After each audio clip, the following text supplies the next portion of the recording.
start with Kate Jeffers, first partner and president at Venables Bell Partners in San Francisco. Welcome. Really happy to have you.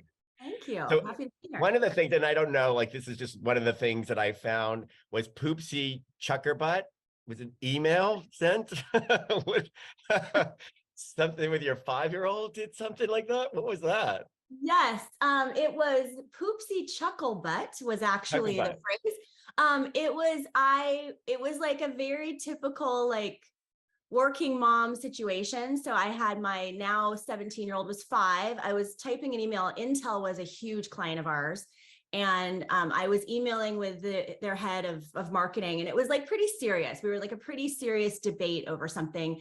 And I walked away and came back and the email was gone. And I was like, oh, I probably sent it, right? I'm sure it was great. I'm sure it was fine.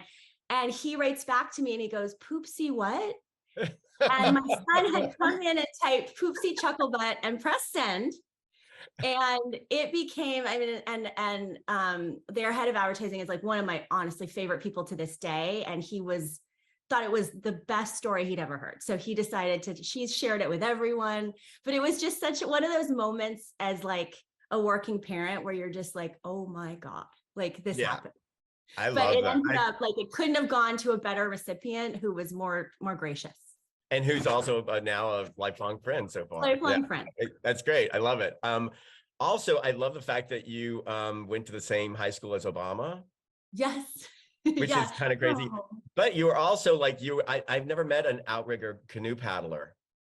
Yes. All things you do in Hawaii. When I grew up on Oahu, there's not a lot to do. So outrigger canoe paddling is like our football. So yeah. Oh my God, I would love to grow up in Hawaii. That would be brilliant. And some of the things that you've done that are really amazing, the summer search and the school rules, which are really amazing, passionate projects of yours. Maybe you can just give us a quick overview of that.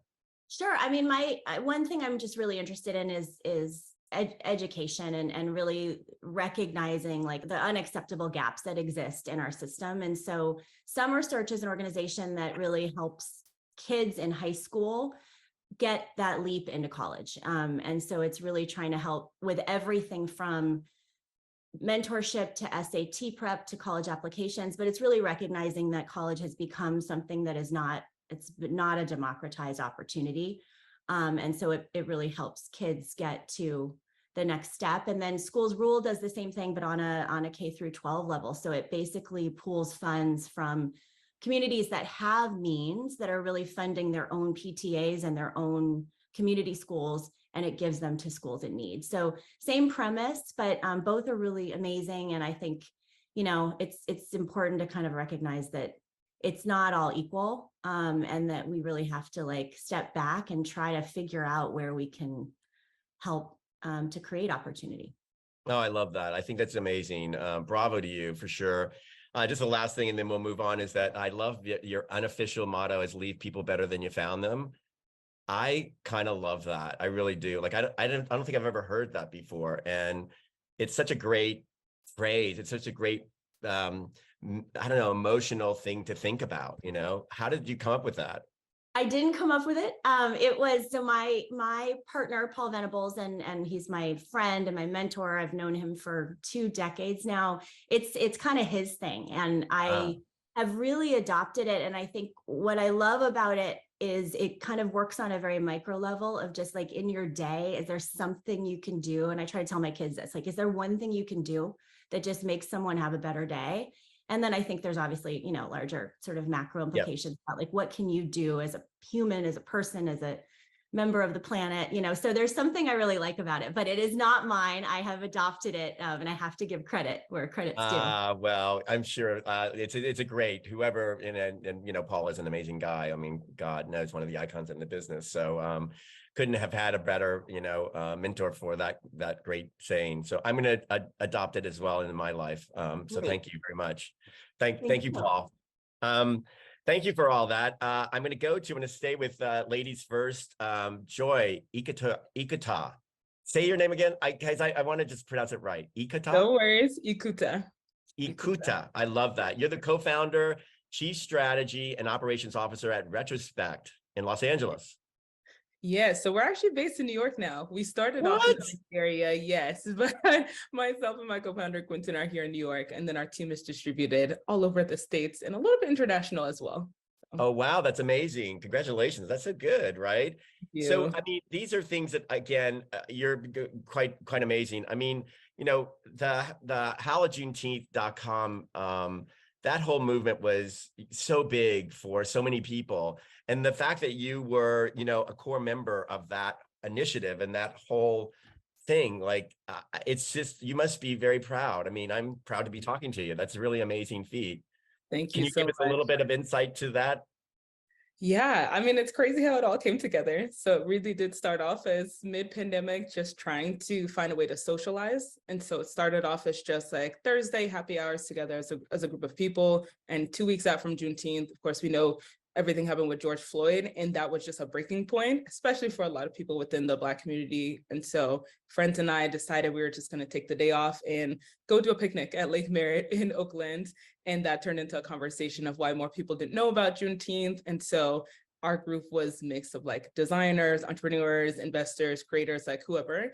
And so just innate to who we are, we put together a small website to share more a little bit about Juneteenth, and then to give our friends like the resources to also ask for the day off. And so we made like email templates for CEOs, ERG leads, people's managers, and ended up like crowdsourcing which companies were observing Juneteenth. That itself went viral. First started off with Jack Dorsey retweeting it on Twitter, which gave us a lot of credibilities to companies. And then within 2 weeks, about 800 companies signed on board. It was in a lot of publications. It truly turned into something that we weren't expecting it to. So it was just meant to be. Absolutely. Thank It's quite you. astonishing, I mean, I guess, if you were going to be, a footnote in history, that's pretty big, and Yeah, I just applaud you. I'm really, really honored to be a part of that. I looked at all I mean, thank you you so much. scroll and the companies, you just keep scrolling, and bravo to the companies that jumped on board. Yeah, it Um, was crazy. you It, also this host a Weeba, like, oh my yeah, God, you kind of started out like as a wedding planner or a party planner or something. yeah. So it was host of Wambe. I've always Host liked a to Wambe. So that means in Nigeria, Owambe just means like a gathering of people with music, food, and dancing. And so I wanted to start a platform to make it much easier for people to get together in person for those like day-to-day life events. Think your birthday parties, graduation parties, bachelorette parties, like whoever. And so I started that journey in 9 months after doing a lot of like social planning for friends, and then the pandemic hit, and we all know what happened there. So. Yeah. Yeah, but I think you also said on an interview that like Nigerians are known for partying, Oh, we being are. energetic and exciting and having a great time and loving music. And Yes. it kind of, your smile kind of just like radiates that kind of thing. So what a great, does it still exist? Is there like an arm of it? I put it on hold, but I will say, especially once the pandemic slowed down, it's the number one question I get from people of like, when is Sosawame coming back? We want to celebrate, Right? and like, don't want to plan it. We just need help. So You just need like, start getting hire some people underneath you, delegate. We want it back. Come on. it may come back soon. I love that. Well, thank you. Welcome. We're glad to have you. And Thank Ned, you. now to you. Ned McNeilage, CCO of Swift. And are you in Portland, I hope? I am today in a hotel room, but I live in Los Angeles, but I Oh, kind of go between. Yeah. You do. Oh my God. I'm going to start off with the fact that like you're Australian and you got a call or an email or something from Dan and maybe Susan Hoffman early on in your career, like really fast, right? Like did that change your life or did that change the course of your life? Yeah, definitely. Yeah, we've only been working about 18 months in Australia, I think, on Coca-Cola work and my then creative partner, Linda Knight, and I Oh, Linda, had, right. yeah, had some work that was seen internationally. And yeah, we literally got a call at 6 a.m. from Dan and Susan saying, would you like to come to Portland, Oregon to work on Nike? And at the time, it was a while ago, we were actually into Fallon McGillick, and we're like, yeah, we think so. And they said, we'll send you we'll send you our reel. And they sent us a tape of the work, and it was just like, oh my Lord, like, let's go. So it was amazing. Yeah, changed everything. It's cool to be back in Portland too. Well, that's great. Well, I mean, again, I think everybody that knows you knows that you directed, Show Folk, which is really extraordinary. you know, and I was reading kind of all the credits. It's like you wore all the hats. You were like press, international sales. You were a writer. You were the US sales. You were the print source. You were the producer and the director. Like, did you get yourself coffee? Were you a PA? Like, it was like you just did everything. Tell us about that, maybe in that experience. Yeah, I mean, obviously, mostly I work with brands. That was just a very pure project where I just stepped off. And, you know, to what Joy was saying, sometimes you follow a path you don't know what's going to be. It becomes something amazing, just because you followed it for the right reasons, and that's what Showfolk was. And I had a lot of great support out at the MPTF, Jennifer Clymer, and a bunch of others who sort of helped support me in the project. But yeah, I just started filming and just kept on evolving these 7 Hollywood golden era kind of greats, and became this film that just people seemed to love, and it just kept rolling through all the festivals and winning things. It was amazing. It was a wonderful experience and great stories to take on board from people who spent their entire lives in the business. And that's what I was chasing really in that film. Just, you know, is this worth it? Is this path worth it? And all of them were so happy, and they're all gone now, unfortunately. Ruthie lived to, I think, 111, you know, oh so my yeah, goodness. they're an amazing group of people. Amazing. Yeah, I mean, I think it was just such a harking back to, you know, great studios and film, and thank you for that. It was really amazing. Also, you, I don't know if you still are involved, and, you know, forgive me if I haven't done all my homework, but the Emerson Collective was something that you were a part of. You were a consultant for the Emerson Collective, which I thought was a very interesting kind of organization. Yeah, and yeah, I was looped into that by Elena Hale, who's an ex-colleague. But it was a great experience. I was only there for a while, but just obviously Lorene Powell Jobs and team trying to create positive impact in the world. And you know, I was helping just do some writing for them, helping shape internal vision with Elena and team. And yeah, it was wonderful to see such a big group trying to do good. And really just people dedicating themselves to that. So it wasn't a long time, but it was a good time. I love that. I mean, it's all of you. Thank you for that. You know, it's that old the old saying. It's relatively new, but Dr. Angelou, Maya Angelou said, you know, if you get, you give, and if you learn, you teach. And it's like every one of you guys have kind of supported that. You should be very proud of yourself. I'm very happy to be talking to you guys. So with that, I think we're going to start with question number 1. What is a happy accident that has played a part in leading you to where you are today? Let's start with Joy. Cool. So probably the biggest happy accident is going back to college. So as a Nigerian immigrant, most of the path your parents want you to go on is to be a doctor, a lawyer, or an engineer. And so my dad was in the healthcare field, my mom was, my older brother was, so that was just the expected path I would go on. But in going to MIT, I got a lot of exposure to just like engineering and computer science, and I loved learning all of that, but I still tried to go on the path that my parents wanted me to go on. And so I applied to medical schools, applied to 32 of them, ended up rejected from all 32 of them. And so from there, it's like, well, what do I do from here? And so I ended up getting recruited to a fintech firm. And so got to do program management there, as well as a little bit of just recruiting on that side. And I think the biggest thing that it taught me was just go with where life is going to take me. I like to learn a lot of things. So go with the next place that is going to allow me to learn. And I think ultimately that led me to making different decisions on going to other startups, ultimately starting this company as well too. And so I think without it, I might have been your doctor, but I wouldn't have. I love that. That's genius. What about you, Ned? Happy accident. This is a different question to the questions I got given, so I'm just riffing now. But a happy accident for me is, well, it wasn't that happy at the time, but I was working construction in London when I was younger, and wondering what I might do with my life. And anyway, a gentleman dropped his end of a board, and a hook ripped my right arm kind of apart. And as I was holding my arm together in the British health system for a while, I realized I had to use my brain, and my mother had been in some advertising, and I'm like, oh, you know, I've got to follow mum a little bit. I've got to go do that. So it started me on that path. I'm like, use this, not this. So, you know, it wasn't happy at the time, but it turned out all right. Wow, I love that. That's great. You know, now I feel really terrible, but because you were so kind in one of your texts to me, or your messages to me that you love the question. I was like, oh, I hope you love these questions too.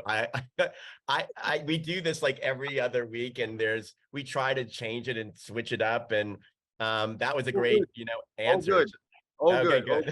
All good. good. Oh, now I know. It's like off the cuff. Let's go.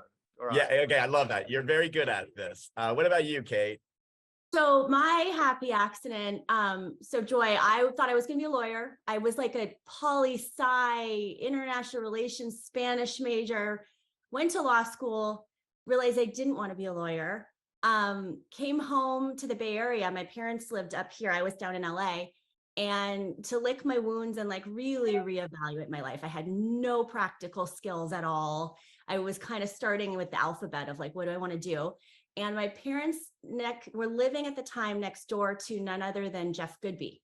And I didn't know him at all.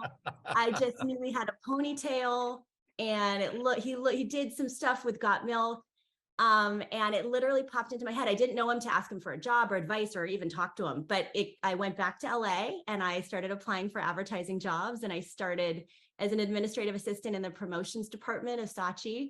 But it was kind of like it was sort of like, it was one of many little inputs, but it was definitely like the ponytail, that guy looks creative and interesting. Advertising looks cool. Started me on that journey. That's genius. We've been doing this. This is our third year. And when we ask a question pertaining to, how did you get into the business? How did you start? But most people say they had no clue that there was even classes or education behind, getting into this industry. So that's a good one. That could go down as the ponytail reasoning. I love that. Second question is, what is the most inspiring and what is the most annoying word or words that have stood out to you in the past year or years? I think we'll go with Joy again. All right. Wow. Really putting me on the spot here. Yes, I'd say probably the most inspiring word is nuance. We use it a lot here at Retrospect. It is the describer for anything that's like that. There's just a little bit of nuance or difference to it.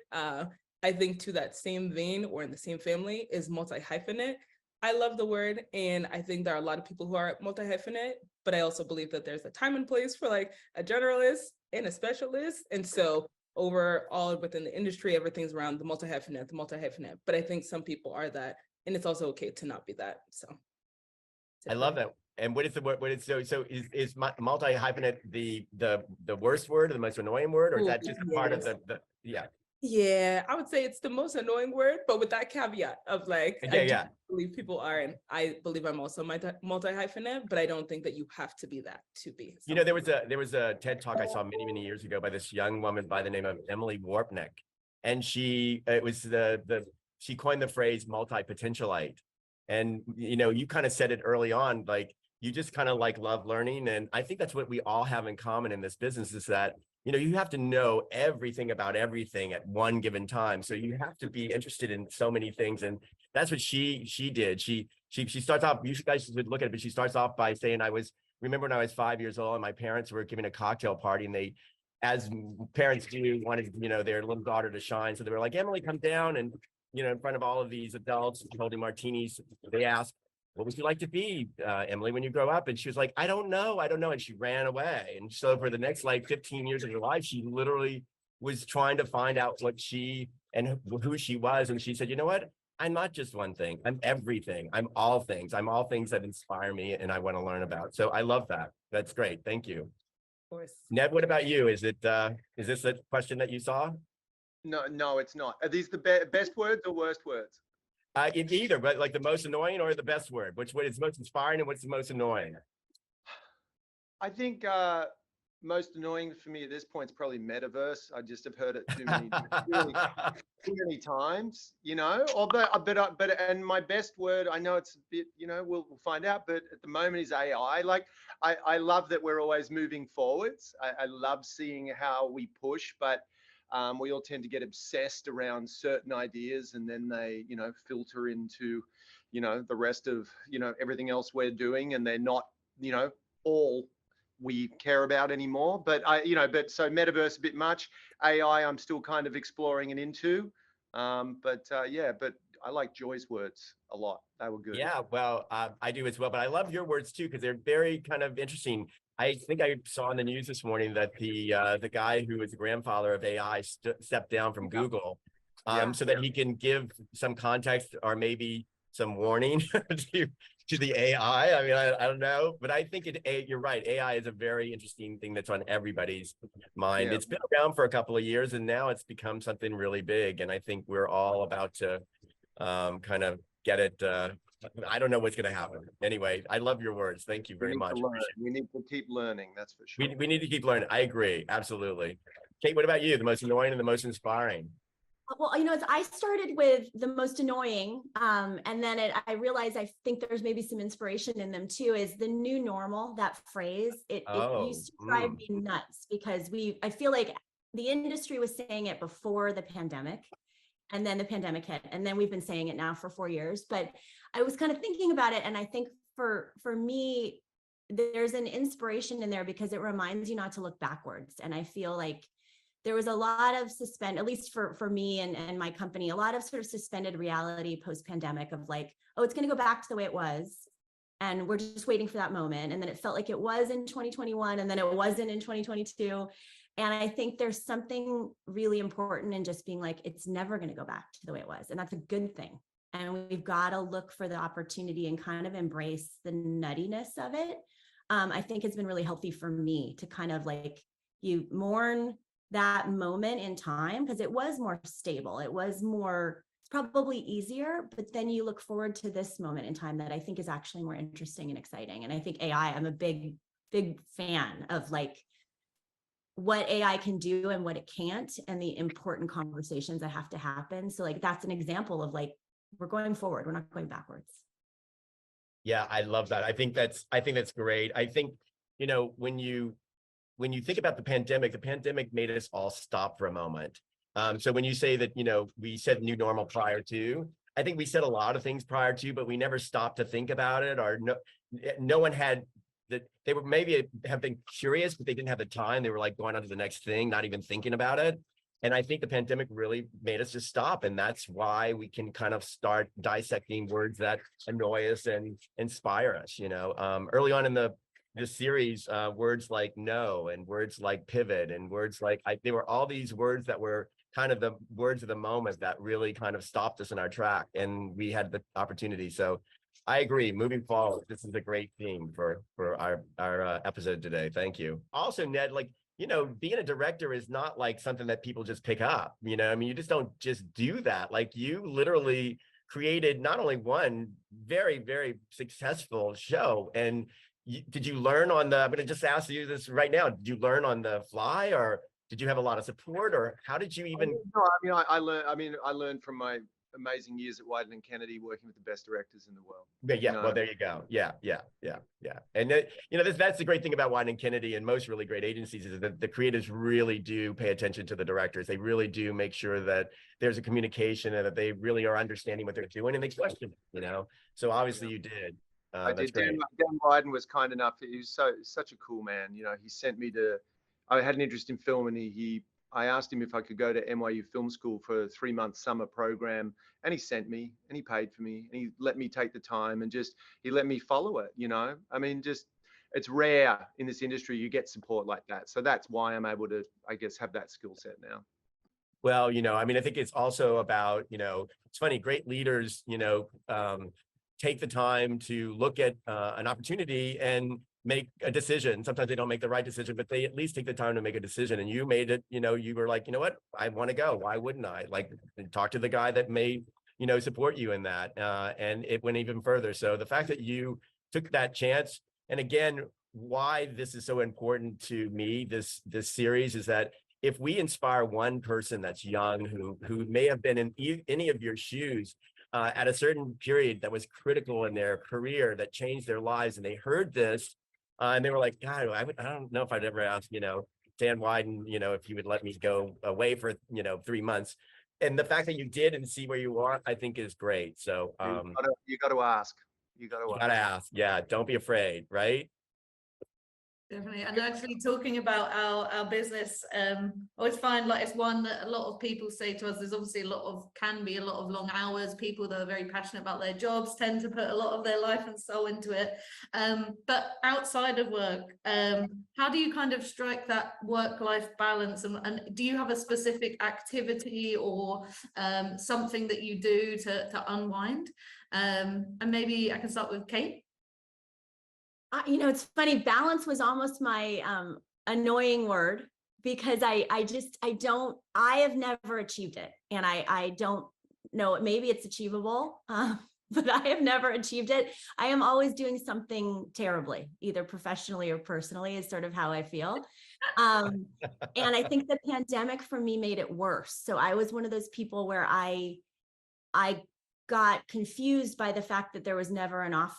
There was no commute, so there was no off button. And so I think I lost a lot of balance, and I'm trying really hard to get it back. My son is about to go to college, or I have a year, I guess.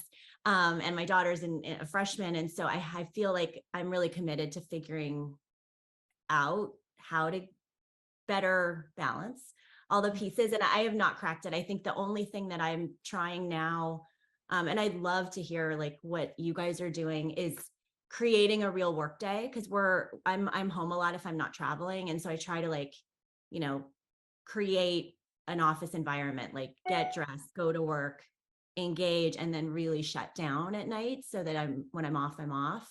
But I am not the right person to ask, because I have not achieved it.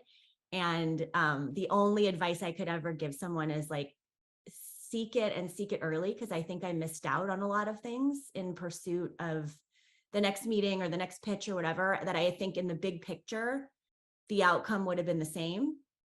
And I would have probably been a more whole person. So I'm a believer in it. I don't know that I am a really good embodiment of it yet. I'm still searching.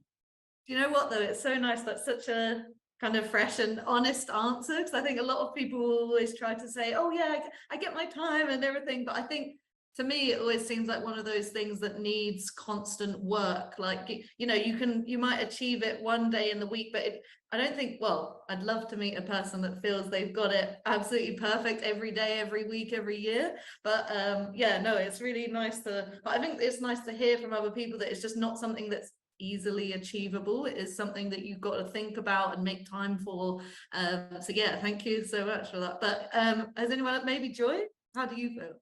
Yeah, of course. So I think my answer is probably similar to Kate's. I don't know that haven't figured it out at all. I do think that the pandemic made things much more strange with the blurred boundaries between your personal life and your professional life.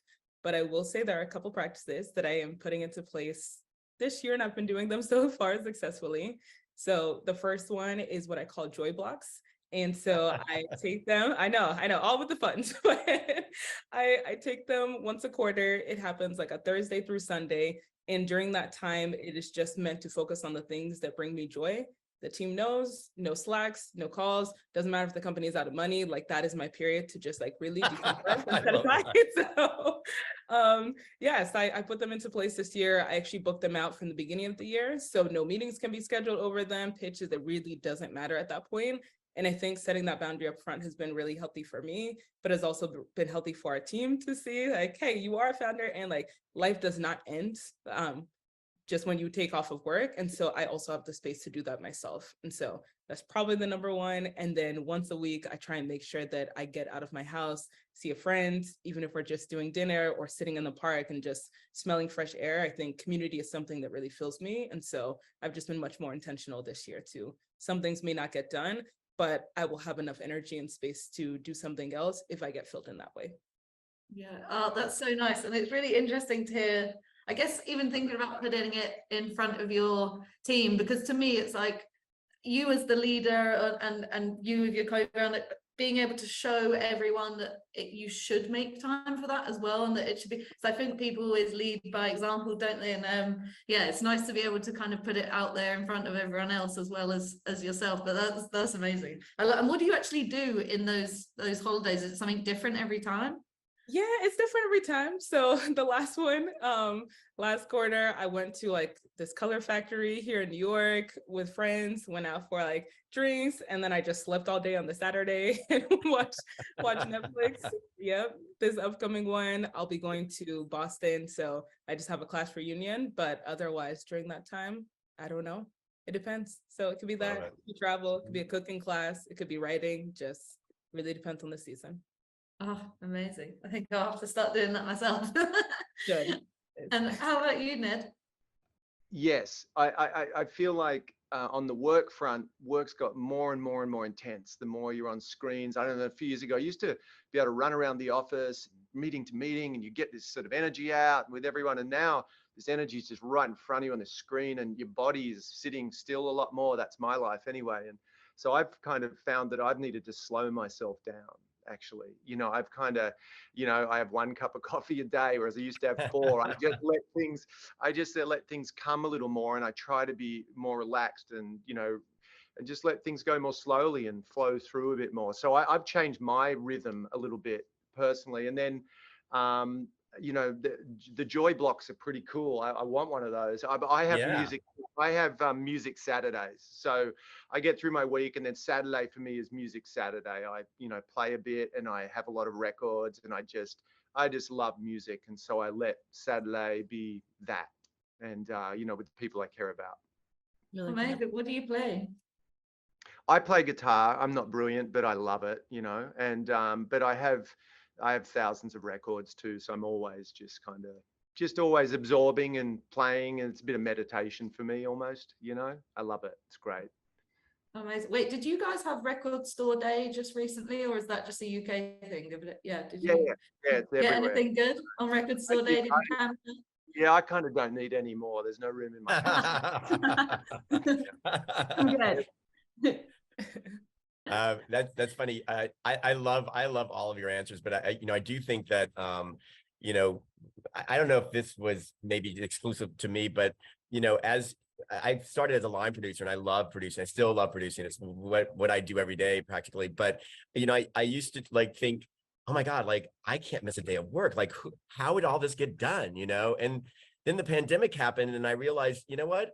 There's so many competent people. You're smart enough to serve yourself up with like beautiful, amazing, talented, smart people who know when to, raise a red flag or not. Why wouldn't you do this? And I think that's the one thing that this pandemic had taught me.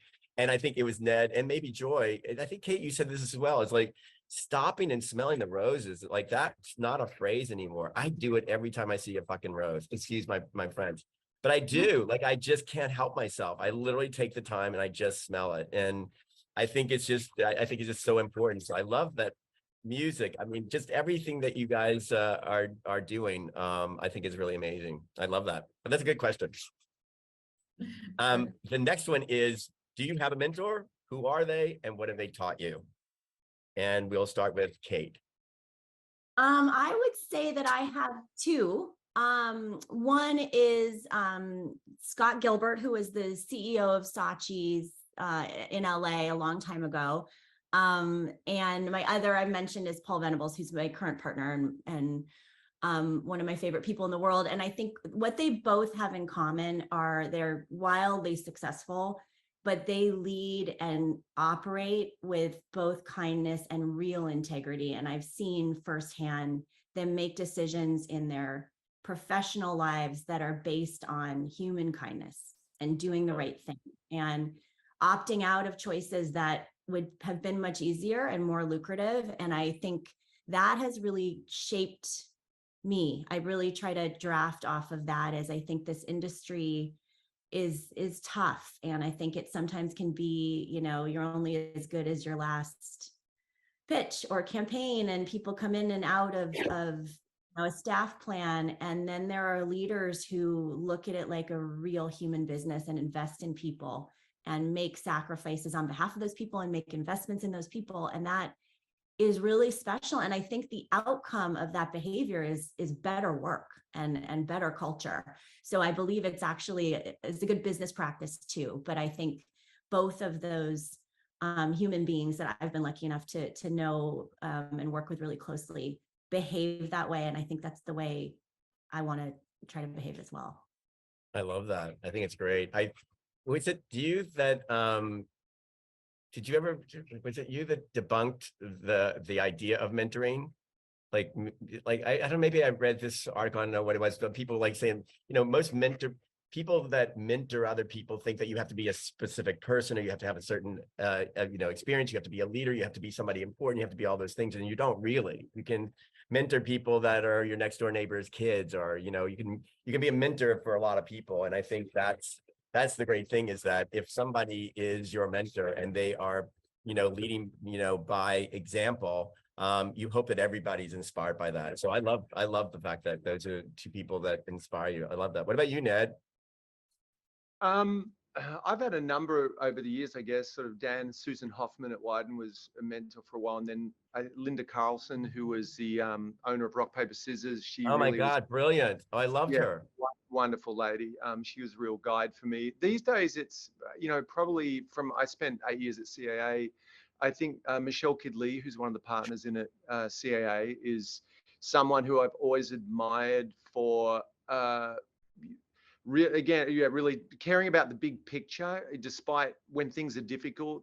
She ran the foundation there for a very long time, tackling gun violence, tackling education issues, looking for, equality and opportunity for everyone. She's just really an amazing lady who makes things happen. She makes things happen, and she really cares about internal culture as well, and has her finger on the pulse of people. So I just take a lot from her. She supported me and helped guide me. She's an amazing person. If anyone ever crosses paths with her, Michelle Kidley, wonderful lady. I love that. Thank you for that. I think the other thing about mentoring is that it not only is great for the mentee, but you would hope that the mentor at some point gets something from the relationship out of it.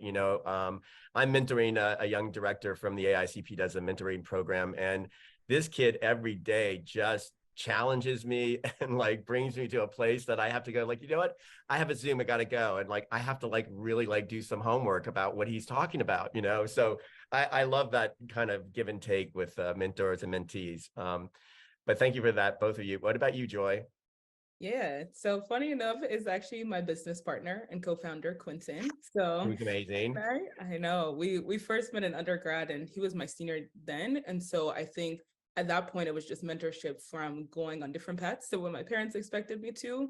But over time, I do think that he's become a very great mirror for myself. And so before Retrospect, I was not in the creative advertising anything industry at all. And so he's just been a great teacher from that lens in terms of navigating the industry, who's to know, what to know, how we actually make things, but also on a personal level as well too. He's been really good at teaching me how to take in different feedback. And also, I tend to be more of a written communicator than a verbal communicator, but he's been a great practicing ground for just learning how to communicate in the moment, how to do that with teams, how to bring them into my process, how to also change things and adjust at the same time, and also how to infuse that into the overall culture of our business. And so I think on a personal level, professional level, that's definitely Quentin for me.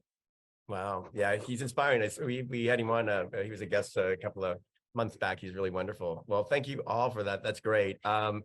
The last question, although we do have a bonus, but the last question is, what is the most important risk you took? Why did you take it? And was it worth the risk? I think we're going to go with Kate.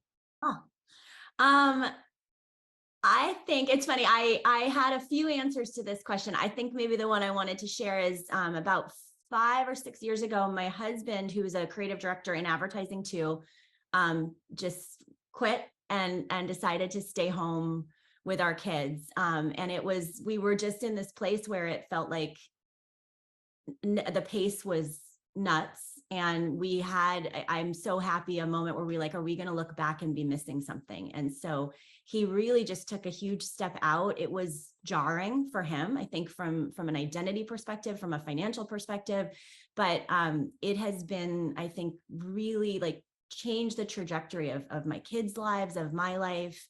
I obviously still need to work on balance so that I can enjoy all of that. But it was a huge risk for us. And I'm really glad we did it. And I look back and I can't believe we did it. I almost think we might have not done it. And then I'm so glad we did. And I think it's just another sign that like life is bigger than your job. You have to remember that.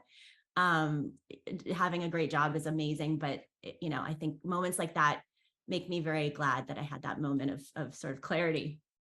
Wow, that's just a great story, and bravo to your husband, you know, who was confident enough, maybe not in the moment, but you know, he knew in his heart that that was a really great choice, and that's really exciting. Your kids must be just, you know, ecstatic. So that's great. One's already in college, and one's going to college. Oh, he's a junior, so we're about a year away. I think I'm, Oh, I okay, think got it. eventually Yeah, there. yeah. I have to enjoy the time, but yeah. Yeah. And he would say it depends on the day. Sometimes they love having him all over them. Sometimes not. I love that. What about you, Ned? Trying to get my two kids into college too. Just swap notes. It's We've a all got full-time job. we've all got the balance issues and the, you know, good luck, kids. I think for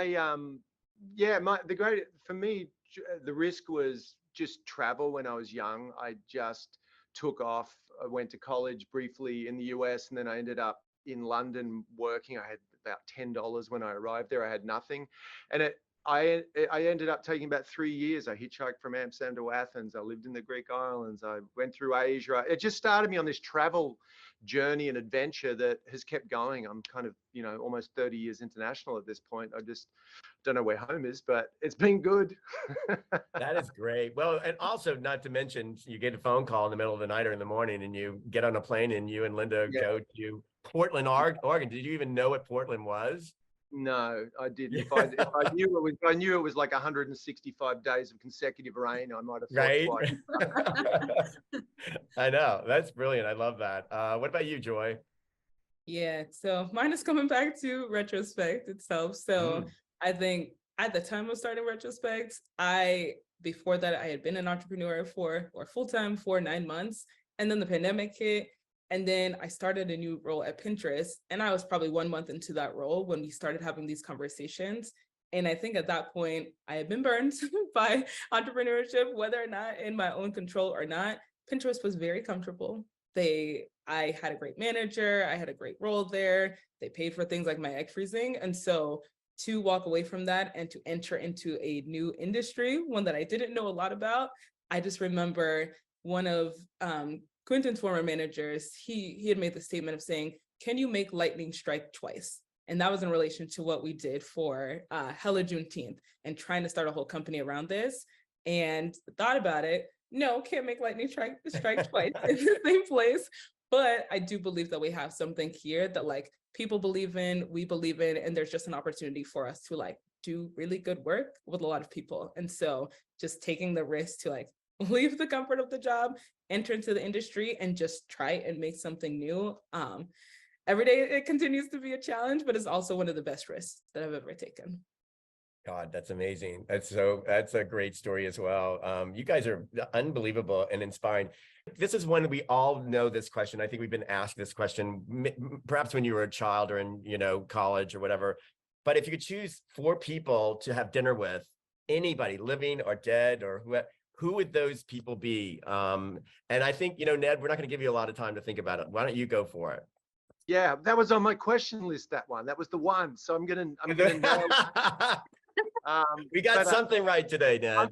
I thought about all the different names and amazing people and Obama and all. Like I'd love, you know, all that. But then it really just came down to, I'd like my mother, and I'd like my grandparents, whom I didn't meet them all. You know, my grandfathers I never met. I'd like to sit with them. One was an artist, and I have his artwork on my wall, and I've never met him. And yeah, both all my grandparents and my mum. You know, I think that's it. Just a very personal, like, where do I come from? Why? You know, I just like to know some of that. That's me. You're gonna make me cry. I think that's brilliant. People too, I might bring this singer called Paul Kelly from Australia to sit at the table as well. But otherwise, that's it. Yeah, I mean, look, I lost my parents early on, so to have them back and have that opportunity to ask them all the questions that I so wished I had asked them, my grandparents too. That's really just great. I love that. I think that's an amazing dinner. What would you serve? it's Australian cuisine, so it's just something on the barbie, right?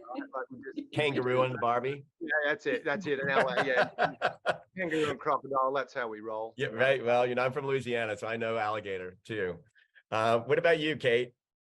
Well, Ned, I have to tell you, because I get asked that question. I think we all do. You get asked that question a lot, and it depends on my mood. Sometimes I answer with like, I want Conan O'Brien to moderate, whatever, and sometimes it's all these inspiring people. That is my favorite answer. And I would love to do the same because I see in my kids my grandfather, and that would be so interesting. So anyway, I love your answer. It's like one of the best ones.